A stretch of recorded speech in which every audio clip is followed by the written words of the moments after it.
se sont précipités le week-end avec tout ce que vous savez, l'organisation de la mise en place des institutions et l'intronisation, c'est comme ça que je l'appelle, du nouveau roi de la 5e République, l'intronisation du nouveau roi de la 5e République à la personne de Faure Gnassingbé.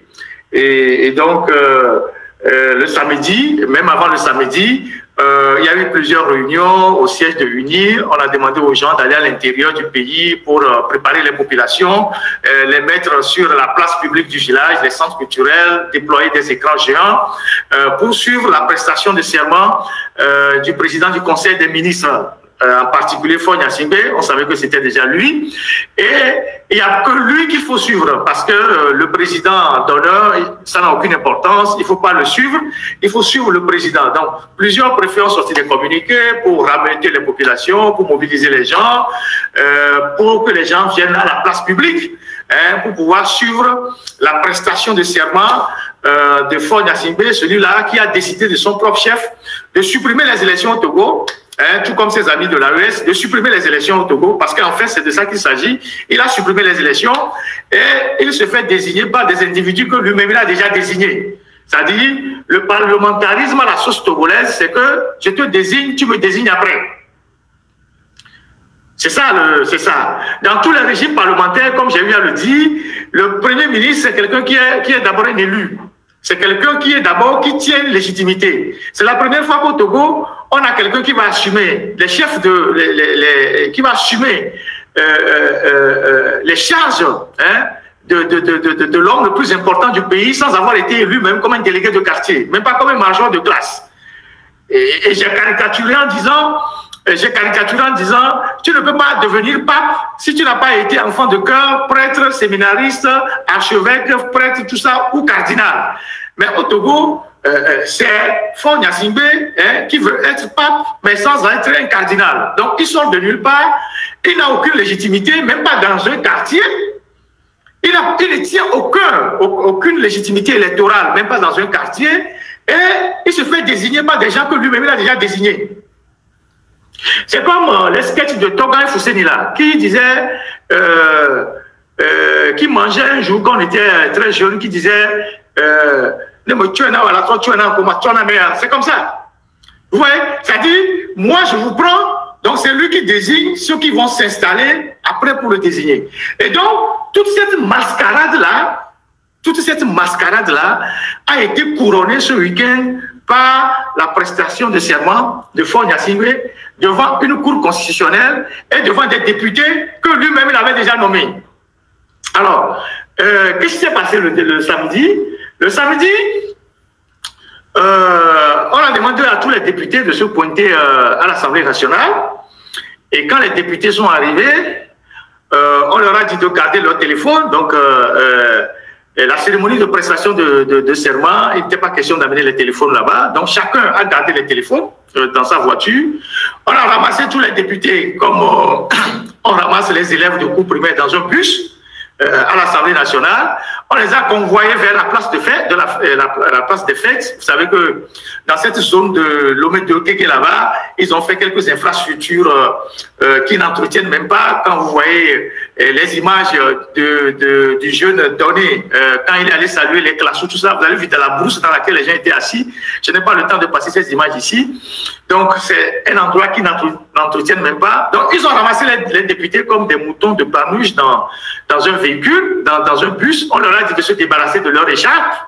Donc, chacun s'est débarrassé de son écharpe et on les a amenés dans la salle de fête qu'on a aménagée pour la circonstance.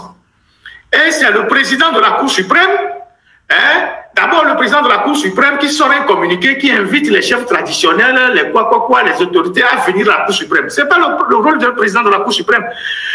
Le président de la Cour suprême, il reçoit le serment d'un chef d'État élu ou d'un premier ministre élu. Ce n'est pas à lui de dire aux populations de venir à la cérémonie. Mais lui, comme au Togo tout est mélangé, lui, il sort un communiqué pour demander aux gens de venir et il se retrouve dans la salle. Et comme par extraordinaire, c'est le président de la Cour constitutionnelle plutôt, qui lit un discours qui fait le bilan de Faure Gnassingbé. Faure Gnassingbé lui-même ne fait pas son bilan.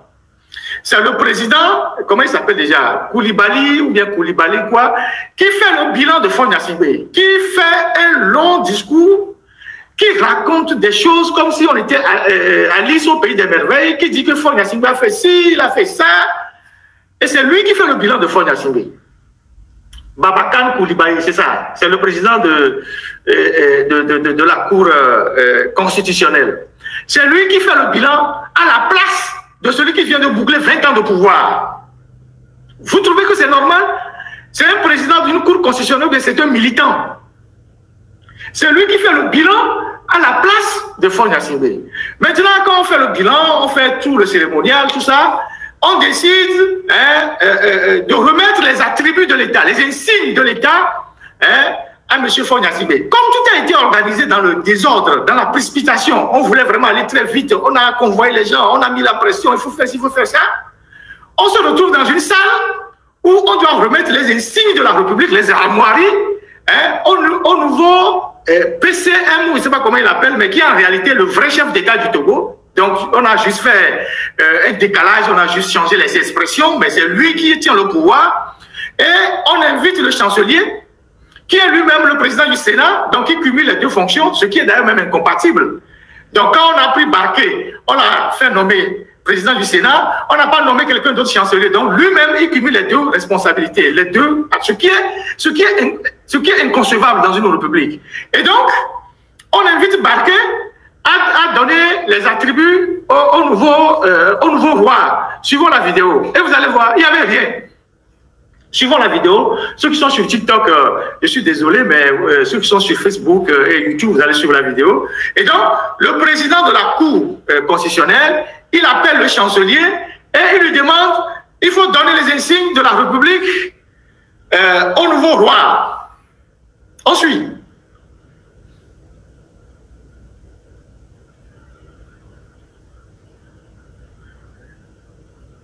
Si les dieux de la technique vous permettent, on va suivre ça tout à l'heure. J'invite à présent le grand chancelier des ordres nationaux pour la remise des attributs de grand maître au président du Conseil.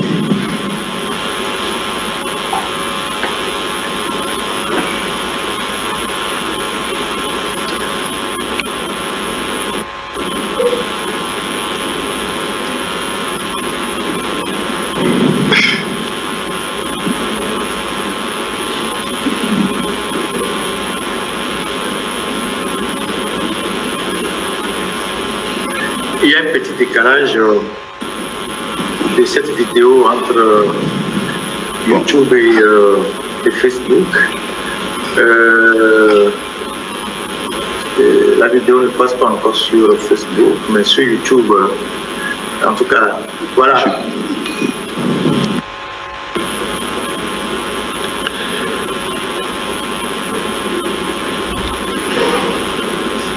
Je pense que...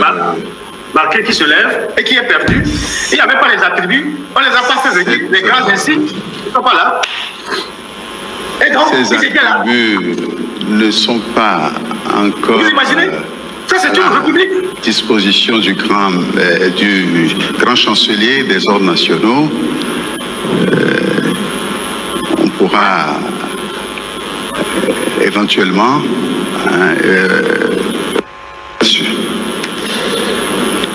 Vous voyez ça? Vous voyez ça? C'est ça le Togo. C'est ça le Togo. C'est ça le Togo. Et donc, on n'a pas trouvé les attributs de la République. Le grand chancelier, il s'est levé, il s'est tenu debout, il regardait à gauche et à droite. Et finalement, le président de la Cour constitutionnelle même a tellement honte, il dit, ah, je crois que, il semble que, je pense que, voilà, et puis, voilà. Donc, et pourtant, dans une cérémonie de prestation de serment, la remise des insignes de la République au nouveau chef d'État, ou je ne sais pas qui, est la partie la plus importante, tout comme le serment, tout comme le récit du serment. Parce que c'est ça qui lui donne l'autorité de diriger le pays. Voilà, ils sont arrivés, ils n'ont pas apporté ça, ils ont gardé ça peut-être dans une chambre quelque part, et ils sont arrivés, Et c'était devant les invités, c'était une honte totale. C'était une honte totale. Parce que ils font les choses dans la précipitation. Vous savez, les voleurs, ils n'ont pas le temps de tout faire en bien. Ils font les choses dans la précipitation pour avoir... les usurpateurs, c'est comme ça. Ils ne sont jamais dans la sérénité. Il y a toujours quelque chose qui ne cloche pas très bien. Et donc, après toute cette mascarade-là, les militaires sont venus prêter allégeance. Et quand vous voyez l'image des militaires qui sont venus prêter allégeance à Faure Gnassingbé, pour démontrer que c'est à lui et non au président de la République qu'ils vont prêter allégeance, on a les mêmes images que 2005. Sauf que quelques acteurs ont changé. Quand vous voyez les militaires qui sont venus lire, je ne sais pas, leur serment d'allégeance à Faure Gnassingbé, vous avez vu comment ils étaient alignés comme des garçons de course, hein, avec le salut militaire dans leur tenue, leur accoutrement. Certains avaient leur gros ventre que les habits n'arrivent pas à cacher. Et on a eu les mêmes images comme 2005, quand, à la mort de Yadema, les militaires sont partis prêter allégeance à Faure Gnassingbé. 20 ans après, ils ont répété la même cérémonie. Sauf qu'il y a quelques acteurs qui ont juste changé. Il y a, les Nandias ne sont plus là, les Katanga ont disparu, les Tidjani ne sont plus là. Donc, il y a la nouvelle génération d'officiers qui sont venus répéter le même geste que les anciens officiers. Et eux aussi vont se débarrasser d'eux bientôt, parce qu'ils les utilisent juste à des fins de conservation de pouvoir. C'est la troisième génération d'officiers qu'il a aujourd'hui. Il avait la génération des Nandias, il s'est débarrassé d'eux avec les Tidjani, les Berina, tout ça. Après les Katanga, il s'est débarrassé des Katanga, des Massina, tous ces gars qui faisaient peur aux gens. Aujourd'hui, c'est ceux qui sont là, les Kemes là, et leur bande là, et avec le nouveau chef d'état-major, il va se débarrasser d'eux aussi bientôt. Quand il va asseoir son nouveau règne, il va faire monter deux nouveaux officiers et il va pousser les anciens aussi à la porte. C'est comme ça qu'il va faire. Et donc, ces gens-là, ils sont des instruments qu'il utilise et ils sont venus taper le garde à vous et prêter allégeance comme on a vu en 2005. Image identique. Pour quelqu'un qui n'a aucun mandat électif. Donc, cette cérémonie finit dans l'allégresse, dans la joie, même si des gens avaient le visage un peu fermé. Il y avait les députés qui devaient arriver sur les 108 députés. Il y avait seulement 89 qui étaient là, dans la salle. Il y avait 89 qui étaient dans la salle sur les 108 députés, députés de l'Assemblée nationale. Et ensuite, il y a eu des partages de la nourriture aux gens à Lomé 2. Je vais vous montrer une image qu'on a récupérée sur TikTok. Vous allez voir comment on distribuait de la nourriture après la prestation de serment de Faure à Lomé 2 là-bas. À Lomé 2, vous allez voir comment on distribuait la nourriture aux gens à Lomé 2 là-bas. Et ceux qui sont sur TikTok, désolé, mais vous allez voir comment on distribuait la nourriture à Lomé 2 là-bas. Quand on a fini, Faure a fini sa prestation de serment, on distribuait la nourriture aux gens qui sont arrivés à Lomé 2 pour pouvoir manger. C'est comme ceux qui allaient ramasser le riz sur le dépotoir. Vous allez voir. Et où? À Lomé 2. Dans l'enceinte même de Yadema, dans la zone là-bas. Vous allez voir la vidéo, comment on distribuait la nourriture aux gens là-bas à Lomé 2. On a récupéré cette vidéo pour l'honnêteté de ce qu'on a fait sur TikTok. Regardez la vidéo. C'est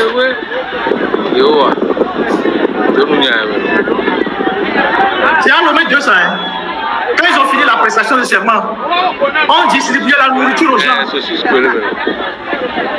Du pain avec des saucisses. Pain avec saucisses.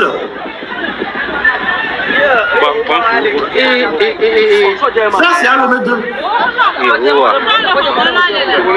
C'est un ancien combattant, ça. Vous les voyez?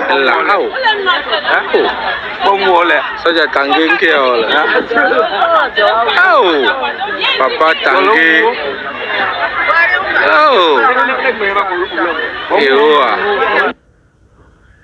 Il faut... Voilà.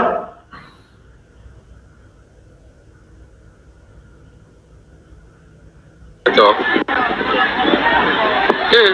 Le mec de pas mais.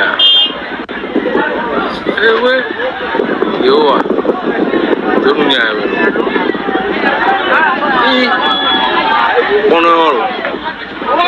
Bon saucisse pour saucisse pour le. Yo.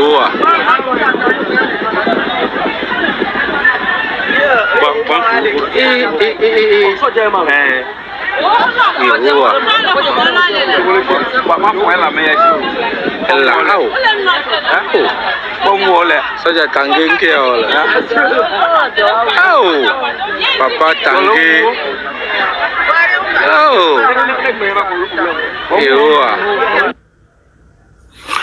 Voilà à quoi est réduit le peuple togolais. Même cette partie du peuple qui va à la prestation de serment du roi. Voilà à quoi est réduit les gens, les partisans même du roi, du nouveau monarque. Voilà, ils ont mis du pain, ils ont pris du pain, ils ont mis des sandwichs, des saucisses dedans et ils lançaient ça aux gens comme des animaux. Et les anciens combattants, les gens qui n'ont rien à manger, se bousculaient, se donnaient des coudes pour pouvoir prendre un bout de pain pour manger. Et ça se passait à Lomé 2.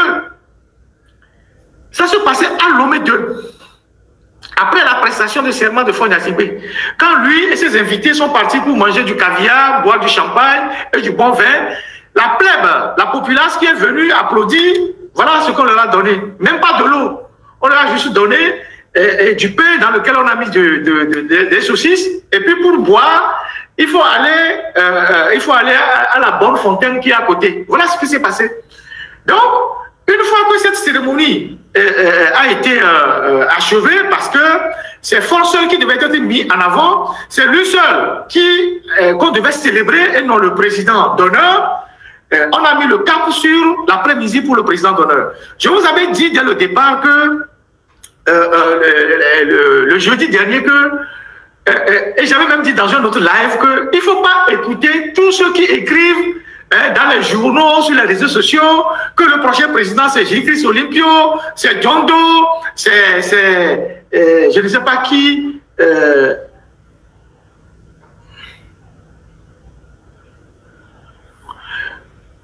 Que le prochain président c'est J-Chris Olympio, c'est John Doe, c'est Kofigo, après ils ont dit c'est Madame Pegba, ils ont dit c'est Dramani, c'est-à-dire il y avait toute une diversion qui était organisée. C'était pas des gens qui écrivaient ça comme ça. C'est des choses qui étaient organisées pour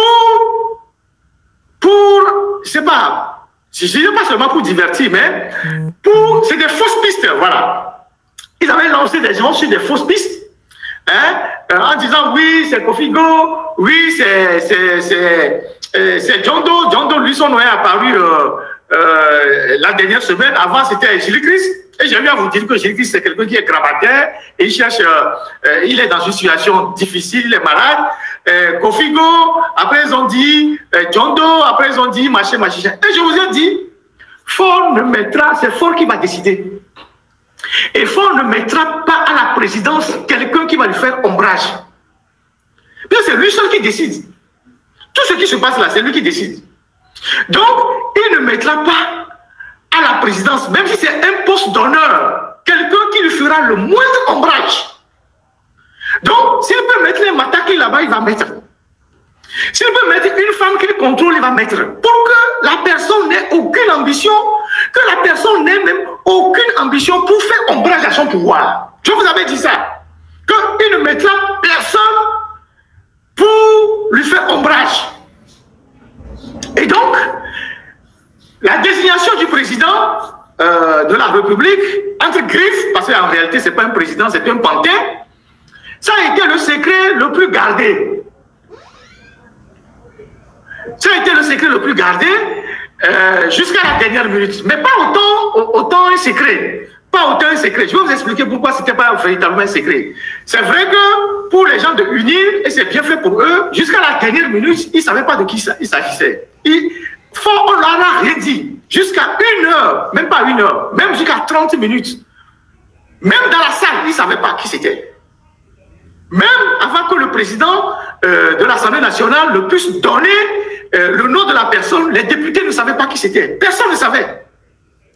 Et donc, mais il y a des gens qui savaient. Et je vais vous expliquer pourquoi les gens qui savaient. Ce qui s'est passé là, que vous avez vu avec Jean-Lucien Savy de Tobé, moi je l'ai su à 2 heures avant la cérémonie. Et j'ai informé quelques amis que ça va être Papa Vi. Papa Vi, c'est le petit nom de Jean-Lucien Savy de Tobé. Et les gens m'ont dit, comment ça? J'ai dit non, que ça va être lui. Ils m'ont dit c'est pas possible. J'ai dit, mais où est-ce que j'ai eu l'information? J'ai dit non. Je me suis abstenu de faire des publications sur les réseaux sociaux, mais j'ai donné ça à quelques amis.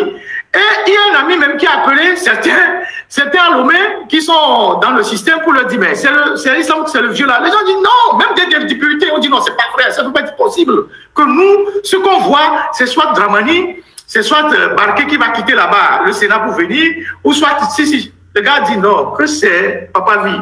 Il dit, mais tu as eu l'information? Il dit non, que c'est Papa Vie. Et donc, quand ils sont arrivés dans la salle, au Parlement là-bas, il n'y avait aucun protocole. On a invité les gens, il n'y avait pas de gens pour accompagner les gens, la sécurité, tout ça, comme on avait fait pour le président le matin. Là-bas, c'était un peu de désordre. Les gens sont arrivés. Et quand les gens sont arrivés, personne ne savait qui c'était. Mais il y avait des indices dans la salle que des gens n'ont pas décryptés. Et donc, lorsque le président de l'Assemblée nationale a fini par ouvrir l'enveloppe et donner le nom, il y a eu des bourdonnements. Et on a amené les députés, principalement les députés, dans une salle pour leur donner les consignes. Les gens ont commencé par bourdonner. On a dit non, que c'est le choix du président. Personne ne doit bouder. Que c'est le choix du président et personne ne doit bouder. Tout le monde doit voter le choix du président. Et donc, les gens découvrent dans la salle la personne pour laquelle ils doivent voter, alors que c'est pas ce que les tests disent. Les tests disent que le président, eux-mêmes, leurs propres tests disent que le président, je sais pas, on devait envoyer le nom, je sais pas, à la Cour constitutionnelle, qu'il envoie au bureau de l'Assemblée nationale, qui informe les députés à une séance plénière avant de passer au vote. Mais les députés, c'est dans la salle qu'ils découvrent que c'est Jean-Lucien Sammy de Tové. Mais je vais revenir sur d'autres aspects, vous allez voir. Jean-Lucien Sammy de Tové, pour la petite histoire, c'est... j'ai publié les archives sur ma page Facebook de ce qui s'est passé à l'époque, le fameux complot des frères Lawson et Olympio, son nom qui était apparu, il était aussi recherché, je ne sais pas s'il avait été arrêté, mais les archives, je les ai publiées. Et c'est quelqu'un qui a quand même eu à souffrir du régime, et je ne comprends pas les Togolais qui aiment se faire, je ne sais pas, les Togolais qui sont atteints par le syndrome de Stockholm, un régime qui vous a martyrisé, un régime qui vous a humilié, vous retournez au service de ce régime-là. Qu'est-ce que ce vieux-là, excusez-moi de l'appeler comme ça, cherche encore dans sa vie pour aller cautionner cette forfaiture-là?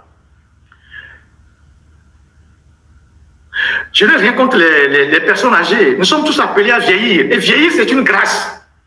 Vieillir, c'est un privilège. Mais s'il y a des personnes âgées dans un pays qui ne sont pas sages, qui ne sont pas des références, il faut les dénoncer. S'il y a des personnes âgées dans un pays qui ne sont pas prêts à se sacrifier pour les jeunes, qui ne sont pas prêts à céder leur place pour les jeunes, qui veulent rester pendant que les jeunes meurent, il faut les dénoncer. Papa Roufli, Améga Roufli, comme on le dit, c'est ça. Des gens comme ça. On n'a rien contre les vieux. Les vieux, dans une société, il faut les entretenir, il faut les caresser, il faut les cajoler. Mais quand il y a des personnes âgées dans une société qui n'agissent pas avec la sagesse, qui contribuent à détruire la société, il faut les détruire. Il faut les dénoncer. Il faut les exposer sur la place publique. Quand on a 86 ans, et qu'on a passé toute une vie, et qu'on a 86 ans, dans un pays qui se meurt, dans un pays où les jeunes deviennent des émigrants, des bandits, dans un pays où les jeunes n'ont pas du travail, pourquoi à 86 ans, on va aller cautionner une réforme constitutionnelle pour consacrer le pouvoir à vie? Regardez-le, il ne tient même pas à peine debout. Il ne tient pas à peine debout. Quand on a 86 ans, on doit se reposer quelque part tranquillement. Tranquillement, quand on a 86 ans. Mais ce n'est pas nouveau. Je vous ai parlé des archives sur l'assassinat de Sylvanus Olympio. Et je vous ai dit que dans ces archives-là, on apprend beaucoup de choses. Comment des gens ont comploté pour assassiner Sylvanus Olympio. Où ont été ou était avec lui, mais il renseignait la puissance coloniale. Je vous ai dit ça. Et tout ce qui se passe aujourd'hui a un fond historique. Il faut le comprendre. Quand Silvano Soleku a été assassiné, excusez-moi de refaire un peu l'histoire, il y a des nationalistes. Il y a des nationalistes, 3 ans plus tard, en 1967, ou 4 ans plus tard, qui se sont alliés à Yadema pour gouverner le Togo. Il y a plein de nationalistes. Certains étaient très jeunes, d'autres étaient déjà assez... sont des cadres. Ils étaient soit du culte, ils étaient soit de la Juventus, qui se sont alliés à Yadema. Donc autour de Yadema, il y avait 2 groupes. Il y avait le reliquat des progressistes et quelques familles de nationalistes qui se sont mis ensemble pour entretenir le règne de Yadema pendant longtemps. Vous avez des gens qui crient tous les jours qui sont des nationalistes, mais leurs papas ont travaillé avec Yadema. Les jeunes ne savent pas ça. Leurs papas ont contribué à consolider le régime de Yadema. Leurs parents ont fait ça. Ça, c'est aussi une partie de l'histoire du Togo qu'on doit assumer. Et donc, les Nyasingbe, qui ont été portés par ces familles-là, sont toujours redevables à ces familles-là, d'une manière ou d'une autre. Quelle que soit la situation, ils reviennent toujours vers des éléments de ces familles-là pour les porter ou pour solliciter leur secours. Le père de Jean-Lucien Samy de Tomé, qui était un très grand cadre du culte, qui était ministre, un grand cadre de l'indépendance, donc Jonathan Adjessi Samy de Tomé, il était quelqu'un à qui Sylvanus n'avait pas véritablement confiance. Et les documents le disent. Ils renseignaient régulièrement la France. Ils étaient autour du président, mais ils renseignaient régulièrement la France. De tout ce que Sylvanus avait comme intention, de tout ce qu'il avait comme des projets, ils renseignaient régulièrement la France. À tel point que quand Sylvanus même l'a su, il y a certaines réunions à laquelle il n'était pas associé. Donc ce n'est pas surprenant que son enfant se comporte comme ça. Même si ces gens ont rallié Yadema après, Yadema les a humiliés, de temps en temps, on les sollicite encore. Donc, ce qui se passe au Togo a un fond historique. Il y a des gens qui se sont mis ensemble depuis des années pour gouverner le pays et garder leurs privilèges. Il faut qu'on en parle. C'est un tabou pour certains, mais il faut qu'on en parle. C'est là où il faut enlever, je ne sais pas, le voile qui est sur le pays. Donc, le fait qu'on retrouve aujourd'hui Jean-Lucien Samy de Tomé partir au secours à 86 ans d'un régime décadent, ce n'est pas gratuit. Mais il y a un autre aspect que vous ne savez pas. Mais en attendant, il faut qu'on passe la photo de Jean-Lucien Samy de Tomé quand il a été appelé président et vous allez voir dans quel état il était. Évidemment, les niveaux d'or aussi.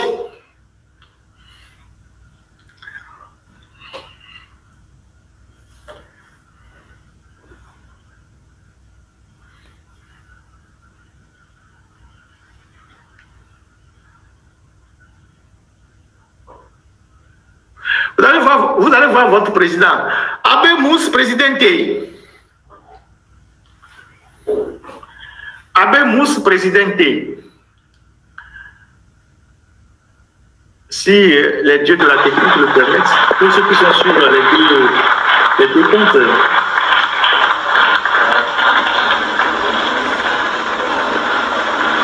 Voilà votre président. C'est notre président de la République. Il tient à peine sur les 2 pieds. C'est lui ça. Et c'est le meilleur profil que Ford a besoin. Quelqu'un qui est effacé, qui ne tient même pas debout, qui ne peut même pas le déranger. Quelqu'un qui dort, qui se lève peut-être à 11 h, qui n'a aucune force. C'est quelqu'un comme ça, c'est un panté comme ça dont a besoin Ford. Je vous ai dit, s'il pouvait même mettre les matakli, il va mettre les matakli là-bas. Voilà votre président, Abe Mousse Presidente.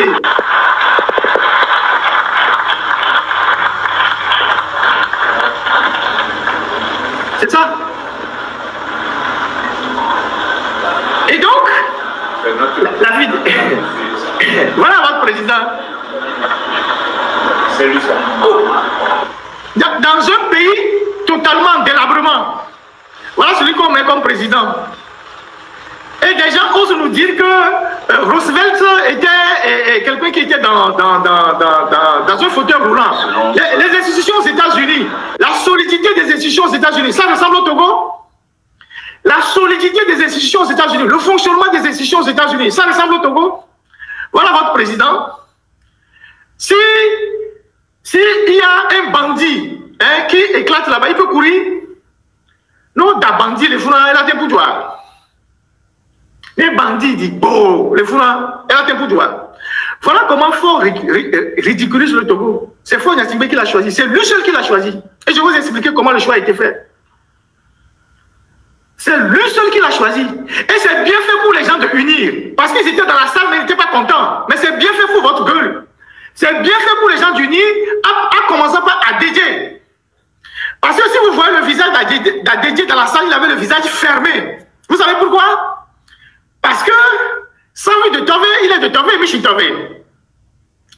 ADJ est de Covier.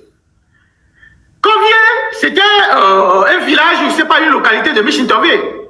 Et donc, depuis que Covier a été détaché de Michel Tové, ADJ fait en sorte d'être le seul cadre de la zone. Et donc, il fait tout pour que tous les projets n'aillent pas à Michitové, qui est la cité historique, mais qu'on déroule tous les projets à Covier. Et donc, il y a des rivalités entre Michitové et Covier. Et comme ADJ aussi a des ambitions, ADJ aussi a des ambitions, et tout le monde le sait, lui-même il le dit, il a des ambitions, sauf qu'il faudra supprimer les élections, donc il n'y a pas d'ambition, les ambitions ne peuvent pas aller loin aujourd'hui. Et donc, il faut choisir. Puisque moi j'ai été approché par les gens de Michitové qui dénonçaient comment ADJ détournait les projets, tous les problèmes qu'ils avaient là-bas. Je n'avais pas écrit des articles à l'époque, donc je sais ce qui se passe. Donc il faut choisir ce monsieur-là, une manière d'avoir dans une même localité deux têtes et les cogner. Vous voyez comment le cynisme en politique, vous voyez le cynisme en politique, donc il choisit ce vieux grabataire de Michitové pour stopper en quelque sorte les ambitions d'ADJ. Parce qu'ADJ, il est à la tête du Parlement pour 3 ans renouvelables. Si dans les 3 ans qui viennent, il ne fait pas, il fait pas preuve de loyauté, on va le dégager. Parce que l'Assemblée nationale maintenant, le président c'est 3 ans renouvelables. Il vient de faire 1 an déjà. Donc, il fait monter ce vieux-là et pour les mélanger. Donc, vous allez voir que ADJ avait un visage fermé. Il n'était pas content. Parce que lui aussi, il n'avait pas été mis dans les confidences, il a aussi découvert que c'est son frère de l'autre village qu'on prend pratiquement pour être président, même si c'est un président honorifique, et ça ouvre des portes. Donc les gens de Michitové ont dansé, vous avez vu les images. Ils ont dansé, ils ont chanté, ils ont remué les fesses et tout ça parce que eux aussi, leur fils est devenu quelqu'un et donc maintenant eux aussi vont emmerder les gens de Covier. Et ça, c'est la technique de Faure Gnassingbé, ça. Donc, c'est ça. Maintenant, je vais vous dire qui sont derrière le choix de ce monsieur. Et avec les vidéos à l'appui, je vais vous dire qui sont ceux qui sont derrière ce choix-là. Et vous allez comprendre les enjeux de ce qui se passe dans notre pays. Alors, vous avez vu dans la salle, pour ceux qui ont suivi les images, Sina Lawson et toute sa fatrie. Je voudrais que la technique me passe la vidéo de M. ADJ qui saluait avec déférence Sina Lawson. Il faut passer la vidéo de Sina Lawson. De ADJ plutôt, de ADJ qui saluait Sina Lawson. Il faut passer cette vidéo-là. Vous allez voir. On parle avec les images à l'appui. Hein. Vous allez voir ADJ qui saluait Sina Lawson.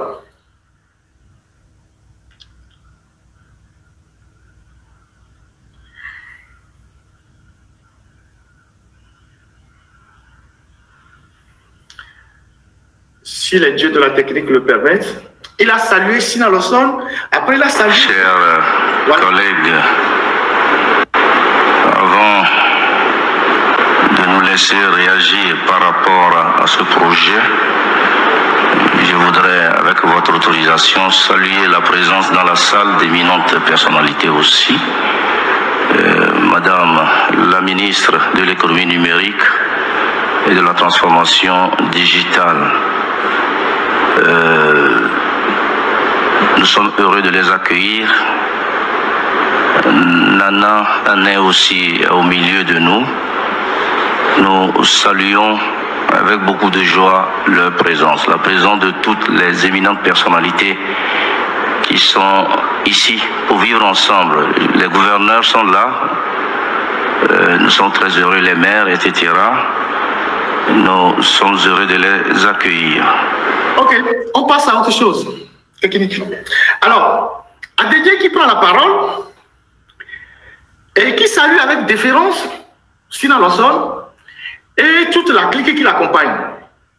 Je vais vous expliquer pourquoi.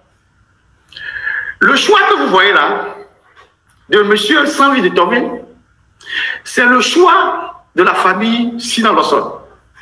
Et je vous explique pourquoi. Et vous allez voir, on va vous passer les vidéos à l'appui. Toute la famille de Sina Lawson était au courant de ce choix-là. Même ces sœurs qui sont à l'extérieur ont été rappelées à venir à Lomé pour participer à cette séance-là. Sina Lawson a ramené toute sa famille, les chefs, Anéro, tout ça. Ils sont tous dans la salle. Vous allez voir ça tout à l'heure. Et donc, pourquoi eux, ils savaient que c'est Sanvi de Tové et ils ont fait venir leur famille, même ceux qui sont en France, et les députés de UNI ne savaient pas. Pourquoi eux, ils savaient que c'est Jean-Lucien Sanvi de Tové, qui est leur tonton, je vais vous expliquer pourquoi c'est leur tonton, et que les députés de UNI qui devaient élire le monsieur ne savaient pas. Les gens qui sont sur TikTok, vous pouvez pas voir la vidéo parce que la vidéo. Donc, il y a eu même une rumeur à 1h du vote ou bien du choix que non, que c'est Sina Lawson. Alors que depuis 14h30, on avait amené Sanvi de Tové, on l'avait caché quelque part dans une pièce là-bas. Il était assis là-bas, fatigué, attendant la cérémonie. Et la cérémonie ne s'est déroulée que vers 19h ou 18h, il était fatigué. Il était dans une salle cachée là-bas. Et donc, il y a une rumeur qui disait que oui, que c'est Sina Lawson qui sera pris parce qu'elle était dans la salle avec toute sa famille, ses proches, sa maman et tout. Vous voyez ça? Ok. Vous savez pourquoi je dis que c'est le choix de Sina Lawson? Non seulement sa famille qui était là. Vous savez pourquoi je dis ça?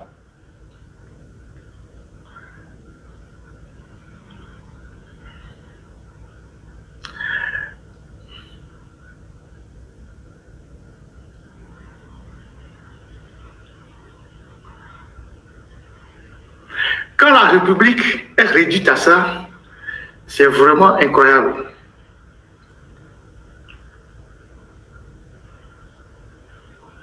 Quand la République est réduite à ce que je vais dire là, c'est incroyable. Monsieur Jean-Lucien Sanvi de Tové, sa maîtresse, c'est la mère de Sina Lawson. Donc, il est pour les Sina un tonton. Jean-Lucien Sanvi de Tové, sa maîtresse, c'est la mère de Sina Lawson. Donc, eux, ils étaient dans les confidences. Jean-Lucien Sanvi de Tové a été envoyé en France pour faire un bilan de santé. Ça veut dire qu'il était au courant depuis. Ils l'ont envoyé en France depuis 1 mois ou 2 mois pour venir faire un bilan de santé. Ils ont débloqué de l'argent pour le faire partir en France pour faire un bilan de santé. Donc, ça veut dire que eux, ils étaient dans le secret depuis. C'est pour ça que toute la famille, même ceux qui sont en France, sont rentrés à Lomé pour se mobiliser autour de cet événement-là. Et je vais vous passer des vidéos où vous allez voir comment Sina est venu saluer son tonton, sa mère aussi, ses soeurs aussi, y compris celles qui vivaient en France, qui sont rentrées, ses oncles. Et je vais vous expliquer. Technique.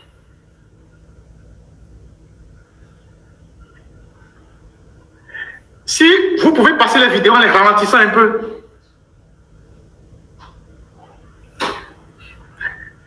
C'est les caciques de RPT Unis là qui se sont fait baiser dans cette affaire.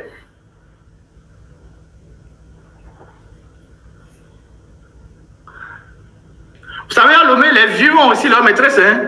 C'est la vie. On ne peut pas leur refuser.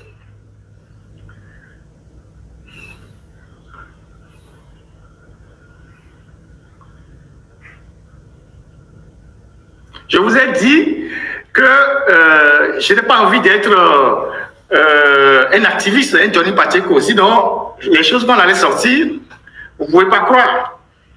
Et ça joue sur la politique. Ça joue sur le destin de la nation. Est-ce qu'on peut voir l'image?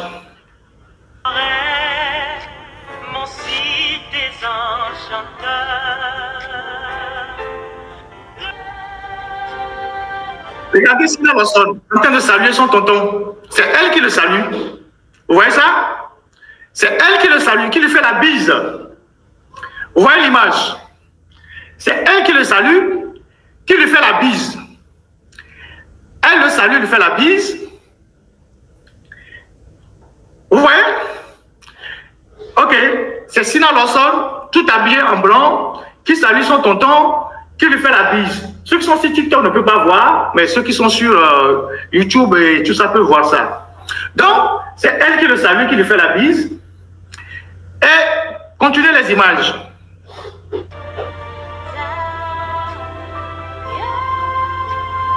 Voilà. Elle part. Voilà, elle nous fait. Il faut arrêter l'image là. Voilà. Voilà, il faut arrêter l'image là. Vous voyez le vieux à la tête blanche là? Vous pouvez reculer un peu l'image. Vous pouvez reculer un peu l'image pour que le vieux à la tête blanche là, son visage puisse se faire voir. Non, non. Il n'a pas. Voilà, voilà, c'est bon. Vous voyez le vieux à la tête blanche là? Et la dame qui les suit, vous la connaissez?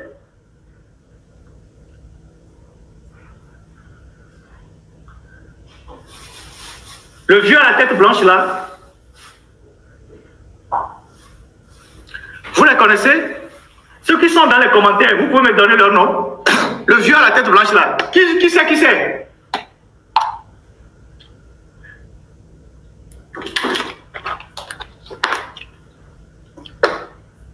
Qui c'est? Qui c'est? Je suis les commentaires. Les gens de TikTok n'ont pas l'information. C'est pas Drama Dramani. C'est pas Drama Dramani. Ceux qui sont sur Facebook, voilà, c'est l'image. Ceux qui sont sur Facebook. Vous voyez le vieux à la tête blanche, c'est qui?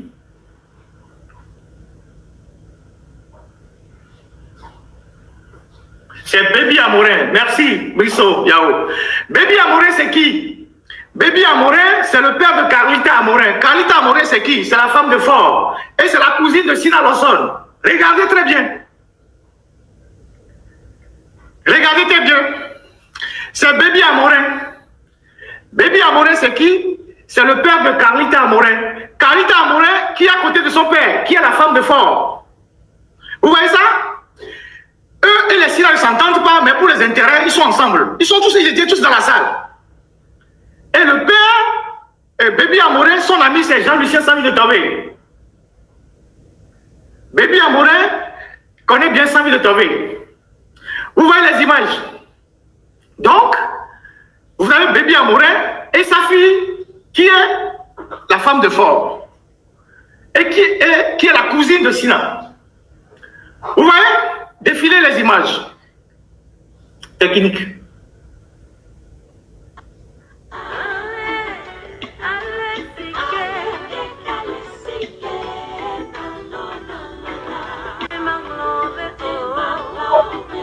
Elle aussi, elle salue son tonton. On va défiler les images. Et vous allez voir. Continuez les images.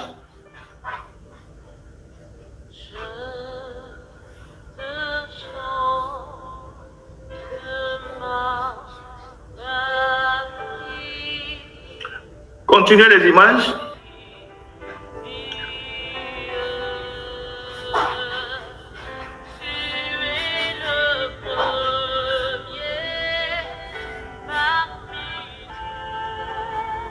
Voilà Nana Ané, qui est le chef d'une des communautés d'Anémo, qui est aussi ami de Jean-Lucien Samy de Tové. Continuez les images.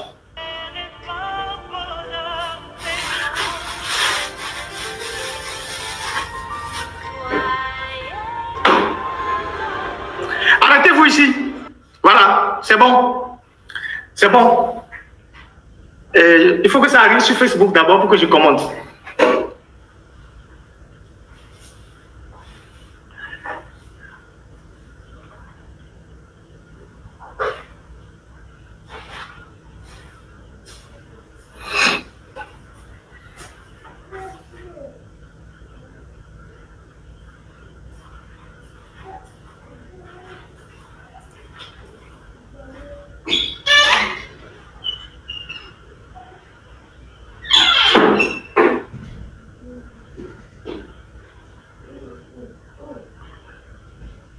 On attend. Voilà cette image-là. Donc, ceux qui l'ont maintenant sur Facebook, vous voyez l'image? Vous voyez la femme en noir là, qui tient la main de Mme Legezim Balouki, ancienne ministre du Commerce impliquée dans l'affaire des Adjabi là. Vous voyez cette femme qui est habillée en noir avec le collier au cou et avec le foulard noir? C'est la mère de Sinassa. C'est la maîtresse de M. Jean-Lucien Savi de Tové. C'est sa maîtresse là. C'est la mère de Sina qui est en noir. Elle s'appelle Colette Akerebrou. Elle est parentée à l'avocat Akerebrou. Je vais décortiquer tout ça tout à l'heure. C'est sa mère ça. Vous voyez ça? C'est la mère de Sina ça.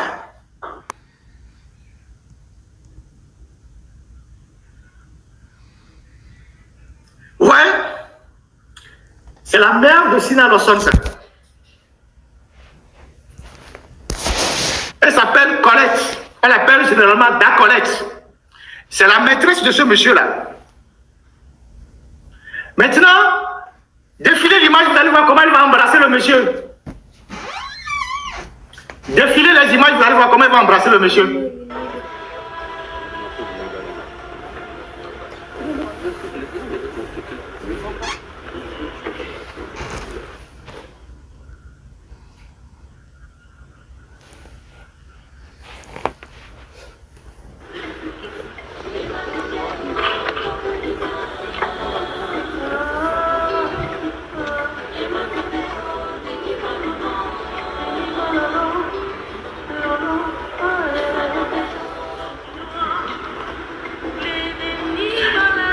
Les images là-bas. Retournez un peu en arrière. On voit comment elle a embrassé le monsieur. Répétez là où elle a embrassé le monsieur. Répétez là où la mère de Sina Lawson a embrassé le monsieur.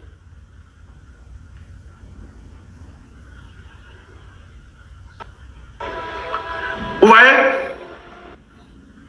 Vous voyez comment elle embrasse?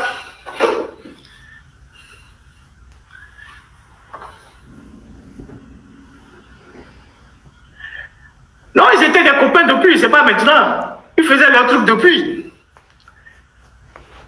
Ouais. Voilà. La femme du monsieur est décédée. La femme du monsieur est décédée depuis. La femme de Jean-Lucien Savi de Tové est décédée depuis. Donc, vous voyez comment elle embrasse. Voilà. Vous voyez comment elle embrasse, avec beaucoup de tendresse d'ailleurs.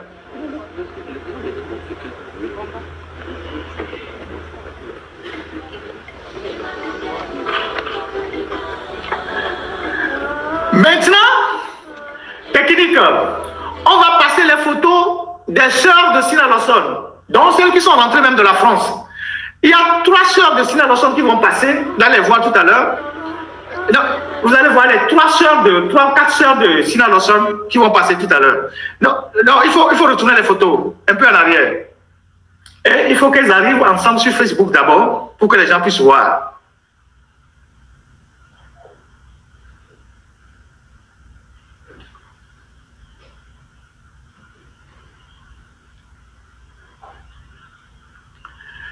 Retournez un peu les photos sur YouTube là. Pour qu'elle vienne. Ça, c'est une sœur de Sina Lawson. Celle que vous voyez là, il faut que la photo arrive sur Facebook aussi. Il faut que cette photo arrive sur Facebook pour qu'on ait le même niveau pour les commentaires. Voilà, ça c'est c'est une sœur de Sina Lawson. Restez sur cette photo. Ça, c'est une des sœurs de Sina Lawson. Je pense que c'est Sonia, celle qui a piloté le projet du palais des gouverneurs. Je vous en parlerai un peu tout à l'heure. Ça, c'est une de ses sœurs. Toute la famille était mobilisée. Vous voyez comment elle salue son tonton. Ça, c'est une des sœurs de Sina Lawson. Une seconde. Envoyez la seconde sœur de Sina Lawson sur les images. Nous allons donc... Ça, c'est une seconde sœur de Sina. Celle qui est en jaune. Celle qui est en jaune. C'est une seconde sœur de Sina Lawson. C'est des sœurs. Elles sont cousines à Carlita, mais là, c'est des sœurs. Celle qui est en jaune, c'est une seconde sœur de Sina Lawson. Ça va arriver sur Facebook, vous allez voir ça tout à l'heure.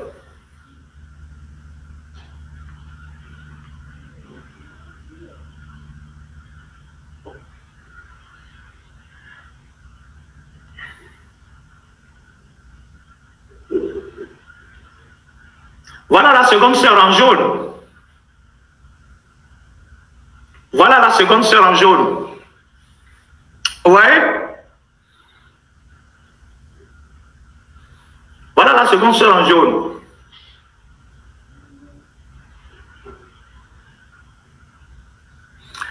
Troisième sœur. Troisième sœur. Elle est plus grosse. Alors, je pense, elle qui travaille à Bolloré, ou bien elle était dans un truc de Bolloré ou quoi là en France. Voilà, la troisième sœur. Il faut la reculer un peu pour que les gens voient son visage. La troisième sœur qui est beaucoup plus grosse. Donc, il y a Sina, il y a Sonia, il y a Katia et l'autre j'oublie. Celle qui est grosse là. C'est la troisième. Vous voyez comment ça sourit? Vous voyez comment ça sourit?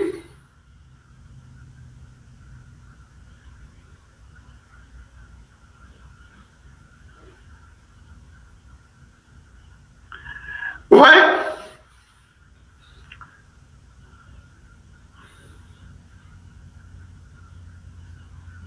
Voilà, la grande sœur, l'autre sœur qui est arrivée, qui est plus grosse que les autres. Voilà.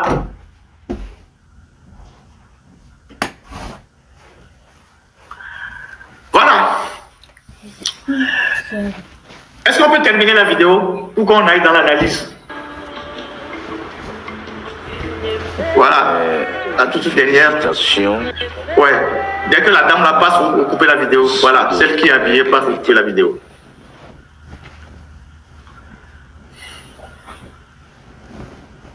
C'est bon?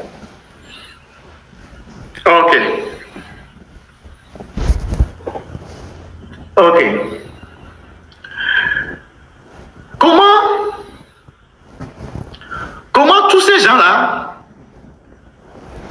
Comment tous ces gens-là, ils savaient que c'est leur tonton qu'on allait choisir, et ils ont fait même faire rentrer les gens qui étaient en France, les enfants de, certains enfants de 100 000 de Tobé, ils sont au Bénin, ils sont médecins, ils sont rentrés. Comment eux le savaient et les députés de UNIR ne le savaient pas? Comment ces gens-là, ils savaient que c'est leur tonton qu'on allait choisir, ils ont rameuté les gens même de la France, les gens qui étaient au Bénin, ils ont distribué des cartes d'invitation à leurs proches de se retrouver dans la salle. Alors que les députés de UNIR qui devaient élire le monsieur ne le savaient pas. Comment ils le savaient? Puisque parmi les sœurs de Sina Lawson, certains étaient en France, elles sont rentrées pour la cérémonie. Monsieur Jean-Lucien Samir de Tobé, ses enfants sont à l'extérieur, certains sont au Bénin, ils sont rentrés pour la cérémonie. Comment ils le savaient? Comment ils le savaient? Donc, dans cette histoire-là, les moutons de Panurge, c'est les députés de UNIR. C'est eux qu'on a appelés pour venir avaliser quelque chose qui a été choisi entre un homme et sa femme.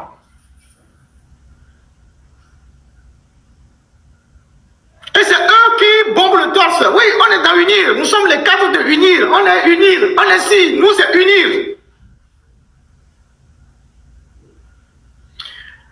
J'ai l'habitude de dire que ceux qui combattent Faure Gnassingbé ne le connaissent pas. Ceux qui même l'accompagnent ne le connaissent pas.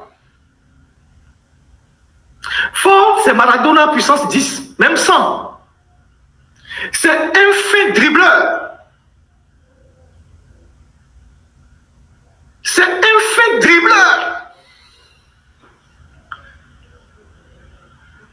Donc, les gens qui avaient vu Sina Lawson dans la salle, avec toute sa famille, disaient que c'est elle qui allait être la présidente. Ils ne savaient pas que le président était caché dans un petit bureau là-bas et que le président, c'est leur tonton.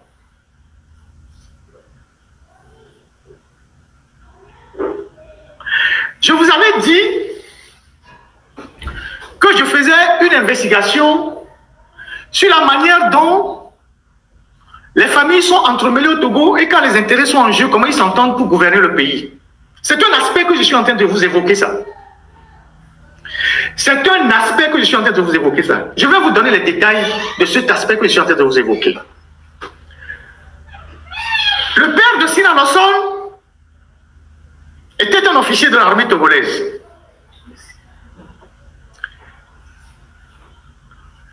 Un officier de renom. Que Yadema a accusé après de vouloir attenter à son pouvoir. Yadema a voulu l'arrêter, il a fui. Il était à Kara. Donc Sina Lawson a vécu son enfance à Kara. C'est son père qui a créé le camp Landia, parce que c'était un génie militaire. Donc, quand Yadema voulait l'arrêter, son père a fui par le Bénin avec les enfants, ils sont partis en France. C'est comme ça que les Sina se sont retrouvés en France. Après, il y a eu pas mal de petits péchés. Il y a eu l'autre frère, Lawson Merlo, qui est revenu et qui est mort dans des circonstances assez bizarres. Et donc, la mère de Sina Lawson, je vais vous donner quelques scoops de cette enquête que je menais pour que vous voyez les alliances. Ce que j'avais dit que je vais vous décortiquer. Je suis en train de rédiger ça, je n'ai pas fini, mais comme le sujet est là, je vais vous donner quelques éléments pour que vous appréciez comment les choses se passent dans le pays. Donc, Sina Lawson, sa mère, c'est celle que vous venez de voir, Colette Akereburu. Elle est la sœur, entre griffes, parce qu'il y a toute une autre histoire là-bas, elle est la sœur de l'avocat Maître Alexis Akereburu, qui est l'avocat de l'État togolais, maire de Anéron, membre de UNIR. Donc, Sina peut appeler Maître Akereburu oncle. Et d'ailleurs, le cabinet de Maître Akereburu, avant qu'il ne soit là où il est aujourd'hui, il était dans l'immeuble de la mère de Sina, qui est à côté du restaurant La Pirogue. Quand vous voulez prendre la rue de l'Okam, le bâtiment à étage qui est juste à gauche, c'était là où il y avait le cabinet Akereburu. C'est là où il y avait le cabinet Akereburu. Son père, le père de Sina, ce n'est pas Merlo, c'est Francisco. Vous voyez? Donc, la mère de Sina Lawson, c'est la sœur de Maître Alexis Akereburu, entre griffes. Et Maître Alexis Akereburu, c'est l'un des avocats de l'État togolais dans les dossiers, tout ça. Quand on convoque l'État togolais à la Cour de justice de la CEDEAO, c'est le cabinet Akereburu Tchalim qui défend l'État togolais. Dans le cas Oumourou, par exemple, c'est Akereburu qui était le cabinet Akereburu qui était l'un des acteurs de la conférence nationale, qui était des artisans des droits de l'homme, qui défendent aujourd'hui les tortionnaires, qui défendent l'État togolais, qui argumentent qu'on doit garder Oumourou en prison à travers son beau-frère. Parce que comme il est devenu maire, tout ça, c'est son beau-frère qui gère son cabinet, qui est le bâtonnier actuellement, Maître Adama. Vous voyez ça? Ça, c'est un indice. Ensuite, la cousine de Sina Lawson, c'est Carlita Amorin, la femme de Faure. Donc, vous avez vu la photo avec son père, Baby Amorin. Baby Amorin, le vieux à la tête blanche là, c'est son frère ou je ne sais pas quoi qui est Tavio Amorin que le régime a assassiné. Vous voyez les connexions? Vous voyez les connexions? Donc, Baby Amoré, c'est son frère qui est à vue Amoré, que le régime a assassiné. Maintenant, la femme de Baby Amoré, c'est-à-dire la maman de la cousine de Sina Lossol, est Amados Djoko. Vous connaissez la famille Amados Djoko, ils sont de Badja. Il y avait un qui était célèbre, qui faisait l'animation politique.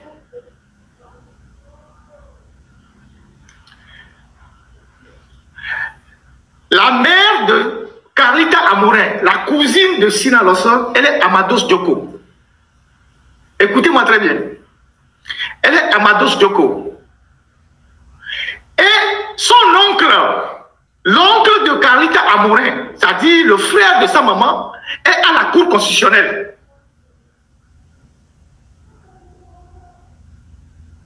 Le frère de la maman de Carita Amorin, l'une des femmes de Fort, est à la Cour constitutionnelle. Quand Assouma est décédé, c'est lui qui a assuré l'intérim, Amados Djoko.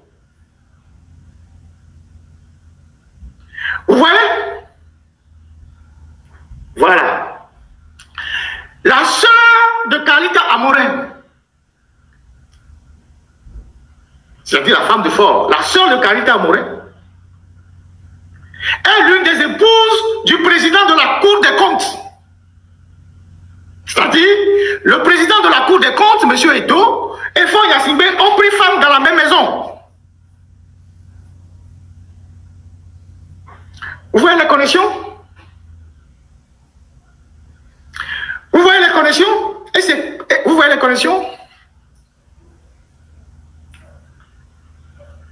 Donc, c'est ça, c'est-à-dire, ce que je vous décris là, c'est à l'échelle de tout le pays. Ce n'est pas seulement une question de ce côté du pays, non. C'est à l'échelle de tout le pays. Quand je vais sortir mon enquête, vous allez voir comment il y a les implications à l'échelle de tout le pays et comment les gens se soutiennent quand le pouvoir va tomber. Vous savez que Fort Yassimbe a une femme qui est de Taban, non?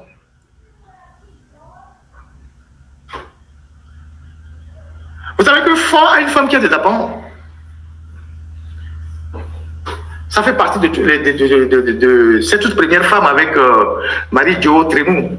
Vous savez que Fort a une femme qui est de Taban.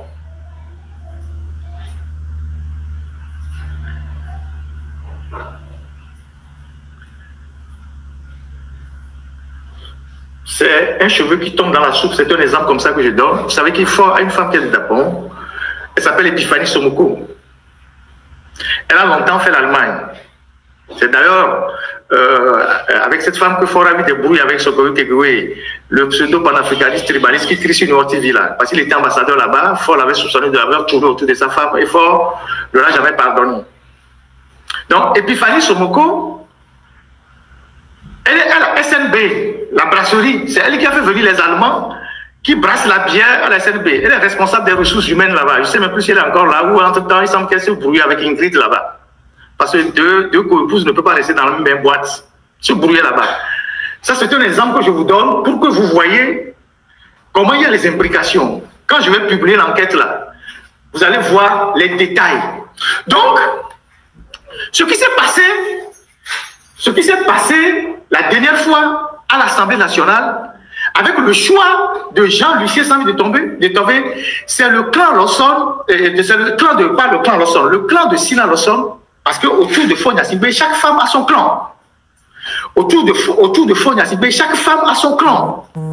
C'est le clan Sina Lawson qui a pris le dessus et qui a fait et imposer ce monsieur-là aux grandes dames des cadres même de l'UNI qui sont fâchés mais qui ne veulent pas parler. Il ne peut pas faire comme Madame Nyakadé. Vous comprenez quelque part la colère de Madame Nyakadé? Je reviendrai là-dessus.